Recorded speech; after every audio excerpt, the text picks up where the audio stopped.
Arrecadar recursos para aplicá-los em benefício da sociedade é essencial para o desenvolvimento de uma sociedade livre, justa e solidária. Essa tarefa existe no Brasil desde os primórdios da colonização pelos portugueses. Logo que se iniciou a exploração de matérias-primas em solo brasileiro, surgiram as primeiras alfândegas. Ao longo dos anos, novas formas de arrecadação se desenvolveram. Em 1922, o imposto de renda foi instituído no Brasil e exigiu uma estrutura própria de arrecadação e fiscalização. Foram criadas, então, delegacias especializadas e uma divisão do imposto de renda. A criação do imposto de renda, que é um imposto que é muito mais justo do que aqueles impostos que incidem só sobre o faturamento, né?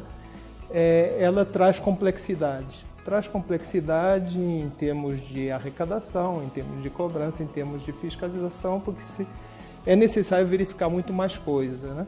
Então, essa criação do imposto de renda obrigou a estrutura lá de arrecadação e fiscalização a se adaptar e criar mecanismos que permitissem fazer esse controle. Com a evolução da estrutura arrecadatória, estava pronto o cenário para a criação da Secretaria da Receita Federal no dia 20 de novembro de 1968. O órgão nasce com responsabilidades importantes, como arrecadação, tributação, fiscalização e, desde o início, cumpre seu papel de maneira eficiente e moderna. A gente vai em direção a vários objetivos, né? Que, por um lado, é aumentar a arrecadação, segundo, que ela seja mais justa, e terceiro, é que simplifique também para o contribuinte a entrega das informações. O trabalho da Receita Federal permitiu a construção de uma nova relação com o contribuinte, visando a espontaneidade na prestação das obrigações tributárias. Outro avanço foi o desenvolvimento de ações de educação fiscal. Bem, a educação fiscal é um processo que as administrações tributárias modernas fazem de conscientizar o cidadão sobre a função socioeconômica dos tributos. A Receita atua em diversas frentes. Eu vou citar três que são as mais importantes para nós: os núcleos de apoio fiscal e contábil, em que a gente presta serviços gratuitos para a sociedade, o Conheça a Nossa Aduana, em que a gente abre as portas para a sociedade nos conhecer, e o autoatendimento orientado, onde estagiários formados por nós atendem o contribuinte para que seja uma melhor prestação do serviço público. Do lado da administração tributária é que as pessoas compreendam o motivo de se pagar impostos, de se pagar tributos, e com isso se tenha maior coesão social.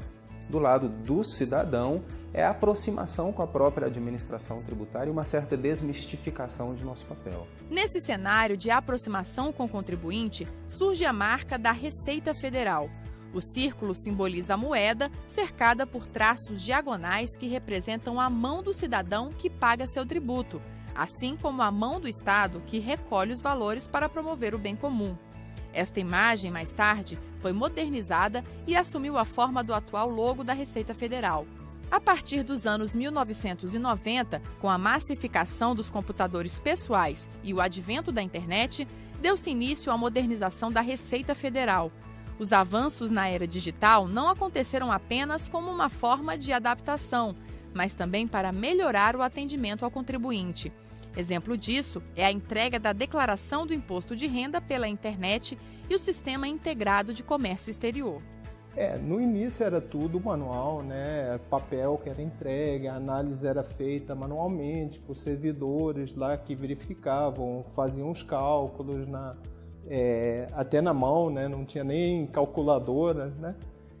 Mas depois, com o advento dos computadores, isso foi evoluindo, passou por uma etapa em que a declaração era feita em papel, manualmente, eram entregues os formulários e depois eram digitados por empresas contratadas para isso, e os cálculos eram verificados posteriormente, né? Foi evoluindo dessa entrega em papel para uma entrega já em meio digital, né? Não ainda pela internet, no início eram disquetes, depois CDs, que já facilitava muito a entrada das informações, até chegar no estágio atual que é tudo entregue pela internet, né? 100% das declarações, o que permite para a gente processar quase 30 milhões de declarações aí no período de março e abril do ano, né? O diálogo com o cidadão também se modernizou e se intensificou ao longo dos anos. Surge o modelo único de centrais de atendimento ao contribuinte, o Fale Conosco por correio eletrônico, e o serviço interativo de atendimento virtual Receita 222, que daria lugar em 2005 ao portal ECAC, Centro Virtual de Atendimento ao Contribuinte. A Receita Federal, nos últimos anos, ela desenvolveu-se muito tecnologicamente. E isso fez com que a gente ampliasse os nossos canais de atendimento. Hoje nós atendemos muito mais gente do que atendíamos anteriormente. Em números, no atendimento das nossas unidades presenciais, hoje nós atendemos 17 milhões de pessoas.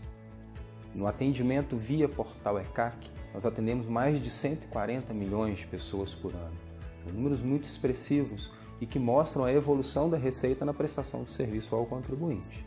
Nosso futuro, ou nossa visão de futuro, é aliar a tecnologia com a melhor prestação de serviço à sociedade. E essa história não chegou ao fim, pois a Receita Federal não para de se aperfeiçoar para melhor atender ao contribuinte e cumprir sua missão.